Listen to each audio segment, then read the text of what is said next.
नमस्कार साथियों, स्वागत है आप सभी का। मैं हूं सुमित शर्मा और आप देखना शुरू कर चुके हैं ASM अकेडमी यूट्यूब चैनल। आज के इस वीडियो में हम लोग डिस्कस करने वाले हैं बिहार शिक्षक भर्ती परीक्षा 2024 का प्राइमरी क्लास के लिए प्रैक्टिस सेट नंबर 1 है, जिसमें हम गणित के 10 क्वेश्चन डिस्कस करेंगे। 30 डेज के लिए 30 प्रैक्टिस सेट हम लोग डिस्कस करेंगे। आपका वेटेज लगभग 12 से 13 नंबर्स का रहता है, तो लगभग इतने ही क्वेश्चन हम पर डे पर प्रैक्टिस सेट में डिस्कस करेंगे। ये क्लास का टाइम हमारा होता है ठीक 9 बजे शाम को, तो आप लोग कनेक्ट रहिएगा। चैनल अगर सब्सक्राइब नहीं किया है तो प्लीज़ चैनल को सब्सक्राइब करके बेल आइकन प्रेस कर लीजिए, इससे आने वाली वीडियोस की नोटिफिकेशन आपको मिलती रहे। साथ ही आप मेरा टेलीग्राम चैनल पर सब्सक्राइब कर लीजिए। टेलीग्राम चैनल पर आपको हर एक वीडियो की PDF आपको फ्री ऑफ कॉस्ट मिल जाती है, तो आप वहाँ से भी प्रैक्टिस कर सकते हैं। चलिए अपने क्वेश्चंस को स्टार्ट करते हैं। आप साथ साथ में मेरे क्वेश्चन लगाते रहिए, वीडियो को पॉज करके अपने क्वेश्चंस लगा सकते हैं। पहला क्वेश्चन दे रखा है, दिल्ली और आगरा के बीच की दूरी 200 किलोमीटर है। मान लीजिए आप दिल्ली से आगरा एक कार से जा रहे हैं और कार यदि आप 120 किलोमीटर के लिए औसत गति 90 किलोमीटर प्रति घंटा और बाकी दूरी के लिए औसत गति 40 किलोमीटर प्रति घंटा बनाए रखते हैं, तो आपको आगरा पहुंचने में कितना समय लगेगा। देखिए, एक दो शहरों की दूरी दे रखी है, एक तो दिल्ली है और दूसरा है आपका आगरा। इनके बीच की दूरी दे रखी है आपको 200 किलोमीटर। कह रहा है कि पहला तो जो टाइम लग रहा है, तो आपने बीच में डिस्टेंस पूरी की। पहला जो स्पीड है वो आपने 120 किलोमीटर बनाए रखा, सॉरी 90 किलोमीटर बनाए रखा पहले 120 किलोमीटर के लिए। तो हम निकाल लेते हैं टाइम बराबर क्या हो जाएगा, डिस्टेंस अपॉन स्पीड हो जाएगा। डिस्टेंस कितनी थी हमारी यहाँ पर 120 थी, स्पीड कितनी थी हमारी यहाँ पर 90 थी। ये कितना आ जाएगा 4/3 आ जाएगा। ये पहला टाइम आया, यानी कि हमको इतना टाइम लग गया उसमें। फिर स्पीड दूरी तो अभी और भी रह गई, 120 किलोमीटर तो हम चल लिए। अब रह कितना गया, 200 में से 120 माइनस करिए, रह गया आपका 80 किलोमीटर रह गया। इसके लिए हमने दूरी कितनी बनाए रखी है 40 किलोमीटर प्रति घंटा, तो 80 डिवाइड बाई 40 हो जाएगा, यहाँ पर 2 आ जाएगा। तो T1 और T2 दो बार में हमने अपनी दूरी तय की। इसमें हमें कितना समय लगा, पहले में लगा 4/3 और दूसरे में लगा 2 आवर्स। तो हम यहाँ पर देख लेंगे T1 प्लस T2 बराबर हो जाएगा, T बराबर हो जाएगा T1 प्लस T2, जो एक्चुअल टाइम निकाल रहे हैं हम लोग। तो ये हो जाएगा आपका 4/3 प्लस 2, या ये हो जाएगा आपका 3 2 6 प्लस 4 10/3, 3 LCM आ जाएगा। या हम इसको ऐसे लिख सकते हैं 3 1/3। इस 1/3 को हम क्या लिख सकते हैं, 60 में अगर 3 का डिवाइड करेंगे तो कितना जाएगा 20 बार जाएगा, यानी कि T बराबर आपको कितना आ गया 3 आवर्स एंड 20 मिनट। ठीक है, 3 घंटा और 20 मिनट आपका इसमें राइट आंसर होगा। ऑप्शन नंबर ए वाला आपका इसमें करेक्ट आंसर होगा। चलिए नेक्स्ट क्वेश्चन देखते हैं। क्वेश्चन नंबर 2, विक्रय मूल्य पर 10% की हानि, लागत मूल्य पर कितने प्रतिशत की हानि है। तो देखिए, जब भी आपको विक्रय मूल्य पर हानि दी गई हो और लागत मूल्य पर आपसे पूछा हो कि कितने प्रतिशत की हानि है, तो आप क्या करेंगे, इसमें क्वेश्चन में देखिएगा लॉस आपको दे रखा है, लॉस है 10%। आप कह रहा है कि विक्रय मूल्य पर 10% की हानि है, वो उसको कॉस्ट प्राइस पर बताइए। तो आप जब लॉस निकालेंगे कॉस्ट प्राइस पर, लॉस ऑन CP, तो लॉस कितना है 10 है इंटू 100, 100% पे निकालेंगे तो CP में, और 100 प्लस लॉस, 100 प्लस लॉस, ऐसे ही प्रॉफिट भी निकालते हैं आप। यहाँ पर ऊपर हो जाएगा 1000 और नीचे हो जाएगा 110, इस 0 से 0 कैंसिल आ जाएगा 100/11%। या फिर इसको और सरल कर लीजिए तो 9 से ही 1/11% आपका इसमें राइट आंसर आ जाएगा। ऑप्शन नंबर आपका ए वाला इसमें करेक्ट आंसर हो जाएगा। दोस्तों, वीडियो अगर आपको पसंद आती है तो प्लीज़ वीडियो को लाइक और चैनल को सब्सक्राइब जरूर करें, यह हमारा हौसला बढ़ाता है और आप लोगों के लिए इस तरीके की वीडियोस लाने के लिए प्रेरित करता है। और चैनल को सब्सक्राइब करके अपने ग्रुप्स अगर आपके पास हैं कुछ, तो उसमें प्लीज़ शेयर करिएगा ताकि और लोग भी इस वीडियो को देख पाएँ। क्वेश्चन नंबर 3 है, एक पिज़्ज़ा वाला पहले दिन में 2/5 में पिज़्ज़ा, दूसरे दिन 3/4 पिज़्ज़ा और तीसरे दिन 9/16 पिज़्ज़ा वितरण करता है। यदि प्रत्येक दिन की शुरुआत में उसके पास समान संख्या में पिज़्ज़ा थे, तो उसने किस दिन सबसे अधिक पिज़्ज़ा वितरित किए। देखिए, एक पिज़्ज़ा वाला है जो पिज़्ज़ा डिलीवरी बॉय है, उसने 3 दिन पिज़्ज़ा डिलीवर किए, लेकिन उसको मैथमेटिकल फॉर्म में कहा गया है कि यहाँ पे पहले दिन में उसने 2/5 पिज़्ज़ा डिलीवर किए, यानी कि हर 5 में से 2 पिज़्ज़ा डिलीवर किए। अब यहाँ पर हम देखते हैं, मान लेते हैं कि जो डेली उसका पिज़्ज़ा लेकर के जाता था वो 100 पिज़्ज़ा थे। ठीक है, कितने पिज़्ज़ा हैं आपके, 100 पिज़्ज़ा हैं टोटल। अब पहले दिन में देखते हैं, फर्स्ट डे में उसने क्या किया। फर्स्ट डे में उसने क्या किया, अपने पिज़्ज़ा के 2/5 ऑर्डर डिलीवर कर दिए, तो 100 इंटू 2/5 हो जाएगा, 5 से 20 बार चला जाएगा आई थिंक, ठीक है, और ये हो जाएगा 40। सेकेंड डे देखते हैं आपका, सेकेंड डे भी वो 100 ऑर्डर लेकर के गया, लेकिन उसने कितने डिलीवर करे, 3/4 यानी कि 3/4 डिलीवर करिए, 25 बार चला जाएगा, 25 3 75 हो जाएगा। अब थर्ड डे देखते हैं, थर्ड डे में वो कितने ऑर्डर लेकर के गया, 100 ऑर्डर लेकर के गया, लेकिन डिलीवर कितने किए, 9/16 डिलीवर किए, यहाँ पर 9/16 डिलीवर करवा रहा है। अब 116 से इसको काट लीजिए, लगभग चला जाएगा 16×96, 6.25 बार चला जाएगा। अब यहाँ पे इसको 9 से आप देखेंगे मल्टीप्लाई करके, 6 से मल्टीप्लाई कर लीजिए, तो 9 से 54 यानी कि लगभग कुछ ये आएगा 0.25 × 9, ठीक है। आपको लग रहा है कि लगभग 56 के आसपास आ जाएगा, लेकिन आपको क्वेश्चन का आंसर मिल गया। आपसे पूछा है कि उसने किस दिन सबसे अधिक पिज़्ज़ा वितरित किए, तो फर्स्ट डे में उसने 40 पिज़्ज़ा बांटे, सबसे कम तो इसी में बांटे।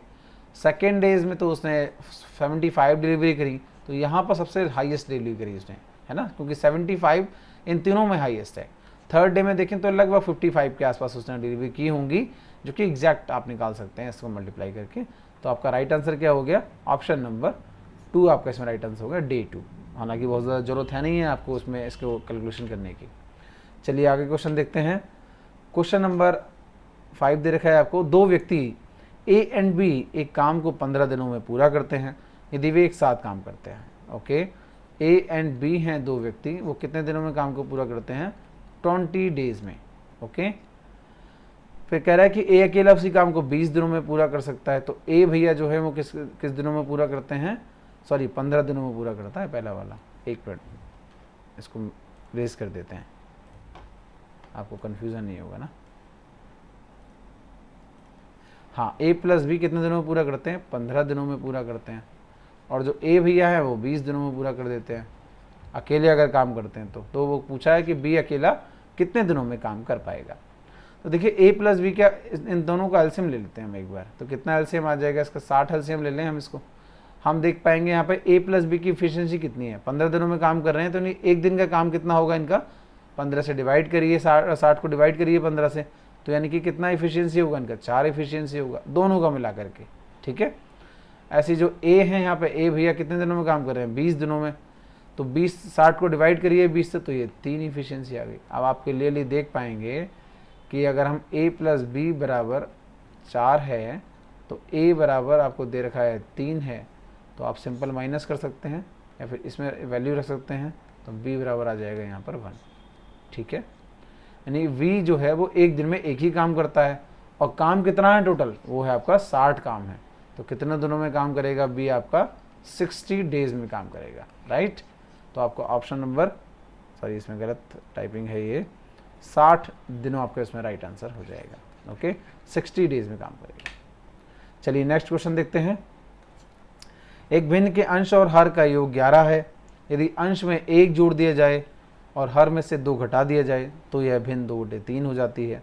भिन्न क्या है, पहले तो इसको ऑप्शन से आपको सॉल्व करना बताते हैं कि आप चंद मिनटों में कैसे सॉल्व कर सकते हैं, बहुत ही आसानी से। अंश और हर का योग यानी कि नोमिनेटर और डिनोमिनेटर का क्या कह रहा है, वो टोटल आपका 11 है। पहला ऑप्शन देखिए, 6 और 5 11 होता है, ये भी दूसरा ऑप्शन सही है, 6 5 11 होगा और 3 और 8 11 होता है। तो यहाँ से हमें कुछ नहीं पता चला, आगे चलते हैं। यदि अंश में 1 जोड़ दिया जाए, पहला वाला पकड़ लीजिए 5/6, यदि अंश में 1 जोड़ दें, 1 जोड़ दिया हमने यहाँ पर, और हर में से 2 घटा दें, 6 - 2 कर दें, तो ये कितना हो जाएगा, 6 ऊपर हो जाएगा और 4 नीचे हो जाएगा, इसको 3 से कट जाएगा और ये 2 हो जाएगा, ये 3/2 आ जाएगा। तो क्या कह रहे हैं कि वो क्या हो जाता है, भिन्न 2/3 हो जाता है, लेकिन 2/3 तो ये हुआ ही नहीं, इसका मतलब ऑप्शन नंबर 1 वाला नहीं होगा। ऑप्शन नंबर बी को उठा लीजिए, 6/5। इस पर टर्म्स एंड कंडीशन लगा करके देखिए, ऊपर वाले में जोड़ना है, नीचे वाले में से 2 घटाना है, तो ये कितना हो गया, 7 हो गया, और नीचे कितना हो जाएगा, 3 हो जाएगा, लेकिन ये तो 2/3 हुआ ही नहीं, तो यानी कि ये भी नहीं होगा। चलिए तीसरा वाला उठा करके देखिए, 3/8, 3/8 में ऊपर वाले में 1 जोड़ दीजिए और नीचे वाले में से 2 घटा दीजिए, तो ये कितना हो गया, 4, नीचे वाला हो जाएगा 6, ये आ जाएगा आपका 2/3 के बराबर। तो ऑप्शन नंबर कौन सा सही हो जाएगा, ऑप्शन नंबर 3 आपका इसमें सही हो जाएगा, सी वाला। क्वेश्चन नंबर 7 देखिए, 50 छात्रों के किसी परीक्षा में औसत अंक 65 थे। बाद में ऐसा पता चला कि किसी छात्र के अंक 38 के स्थान पर 83 जोड़ दिए गए गलती से, तो सही औसत कितना है? देखिए 50 छात्रों के का औसत दे रखा है आपको, 50 स्टूडेंट का एवरेज दे रखा है आपको, कितना दे रखा है? 65, राइट। बाद में पता चलता है किसी छात्र के 38 के स्थान पर 83 जोड़ दिया गया, यानी कि कुछ अंक आपके ज़्यादा जोड़ दिए गए। कितने ज़्यादा जोड़ दिए गए? काउंट करना था आपको 38, तो काउंट कर लिया गया 83, तो 83 माइनस 38 यहीं से आप निकाल देते हैं। कितना हो जाएगा ये? 13 13 में से 8 जाएंगे, 5 बचेगा, 7 में से 3 यानी कि 4 हो जाएगा। आप देखिए यहाँ पर 65 तक टोटल था आपका 50 लोगों का, ठीक है, क्योंकि अंक इसमें ज़्यादा जुड़े हुए हैं।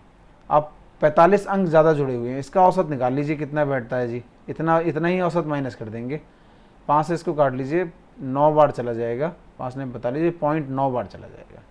अब आपको पता चल गया कि इतना औसत जो है वो गलती से ज़्यादा जुड़ गया है। तो इतना औसत अगर गलती से ज़्यादा जुड़ गया है तो सही औसत क्या होगा, यानी कि करेक्ट जो एवरेज है वो क्या हो जाएगा आपका? हो जाएगा 65 माइनस 0.9, घटा लीजिए, ये हो जाएगा आपका 64.1, यानी कि 64.1। ऑप्शन नंबर सी में दे रखा है, तो ऑप्शन नंबर सी आपका इसमें सही आंसर हो जाएगा। आई होप आपको ये वीडियो अच्छी लग रही होगी, तो प्लीज़ वीडियो को लाइक करें, चैनल को सब्सक्राइब जरूर करें, वीडियो को शेयर जरूर कर दें अपने ग्रुप्स में एक बार।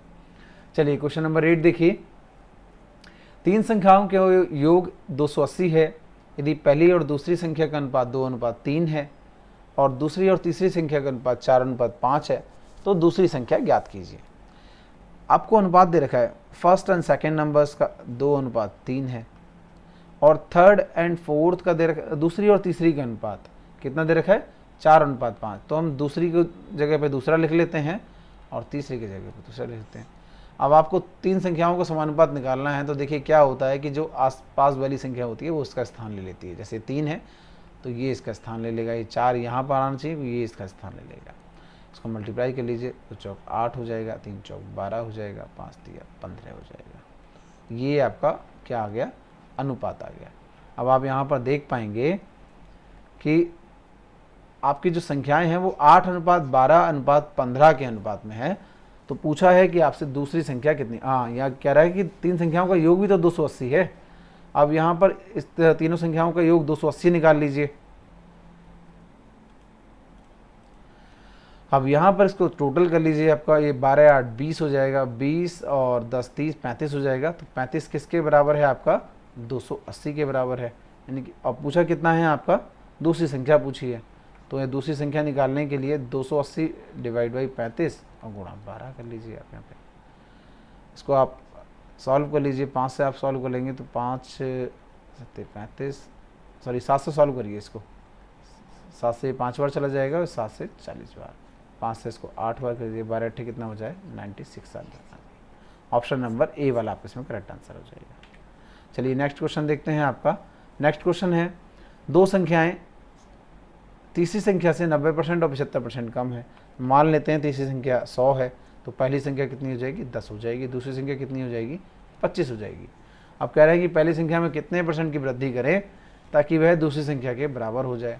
तो आपको सिंपल पता है कि 15 रुपये की वृद्धि कर दीजिए आप। कितने रुपये की वृद्धि कर दें? 15 की वृद्धि कर देंगे तो 25 हो जाएगा, बटे 10 गुणा 100। इसको इससे काट दीजिए, 10 बार चला जाएगा, यानी कि 150% की वृद्धि आपको करनी होगी। तब आपका क्या होगा? पहली संख्या दूसरी के बराबर हो जाएगी। चलिए तीसरा लास्ट क्वेश्चन देखें आज का। 36,000 को 2 भागों में ए और बी में बांटा गया है। 15% वार्षिक दर पर ए और बी द्वारा क्रमशः 2 वर्षों और 4 वर्ष बाद साधारण ब्याज बराबर बनता है। ए और बी को प्राप्त ब्याज रुपए में ज्ञात कीजिए। देखो क्या कह रहे हैं वो कि 36,000 रुपये को 2 भागों में बांटा गया है, ए और बी में, और 15% वार्षिक ब्याज दर पर 2 वर्ष के लिए ए को और 4 वर्ष के लिए बी को कुछ पैसा दिया गया है। तो पैसा दोनों को बराबर बनता है। कहना ए को प्राप्त ब्याज कितना है। तो देखिए इसका 2 भागों में बांटने के लिए तो मान लेते हैं, देखिए ए को जो राशि दी गई थी ना, वो जो मूलधन दिया गया वो 100 रुपये था, और बी को जो दिया गया होगा वो 36,000 में से जो बचा होगा 36,000 में से x घटा के जो बचा होगा वही को दिया गया होगा। दोनों के कितने हैं, 15% की राशि है। ए को 2 वर्ष के लिए दिया गया था और बी को 4 वर्ष के लिए, तो दोनों के साधारण ब्याज बराबर बनते हैं। साधारण ब्याज का फॉर्मूला क्या होता है, मूलधन x पे इस पे लगा रहे हैं अभी, गुणा दर कितनी थी 15% और गुणा समय कितना था 2 साल बटे 100 होता है। ऐसे यहाँ लगा लीजिए 36,000 माइनस एक्स, यहाँ पर समय कितना था 4 था और दर सेम थी आपकी 100। इसको इससे कट जाएगा, ये कैंसिल हो जाएगा, इससे 2 से ये 2 बार चला जाएगा। यहाँ पर क्या बचा, x बराबर 36,000 माइनस 2 माइनस एक्स। अब यहाँ पर इसको 2 से मल्टीप्लाई कर लीजिए, x बराबर क्या हो जाएगा 36,000 गुणा 2 माइनस 2x। 2x को उधर ले जाइए 3x हो जाएगा, ये कितना हो जाएगा 36,000 गुणा 2 72,000। ठीक है, 3 से इसको काट लीजिए, 12 बार चला जाएगा तो x बराबर कितना आ जाएगा 24,000। तो आपको क्या पता चल गया कि x को कितना रुपए दिया गया था, वो 24,000 दिया गया था। तो अब बस इसका ब्याज निकाल दीजिए, 24,000 गुणा 2 गुणा 15% पर, और कितने 100 से डिवाइड कर दीजिए, ये 2 जीरो से 2 जीरो कैंसिल हो जाएंगे।